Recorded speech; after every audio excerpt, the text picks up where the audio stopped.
তো এখানে হচ্ছে 6টি ময়দান, 6টি না 6টি 6টি ময়দানে কেমন লক্ষ লক্ষ মানুষের সমাগম হবে।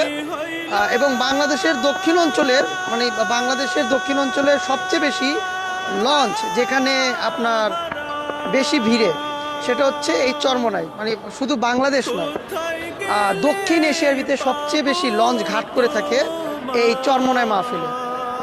প্রায় কয়েকশো লঞ্চ এবং কয়েক হাজার ট্রলারে করে মানুষ আসে। আমি যদি একটু পাখির চোখে দেখাই কত সুন্দর লাগছে, মাশাআল্লাহ কোথাকার? ঢাকা ঢাকা মাশাআল্লাহ।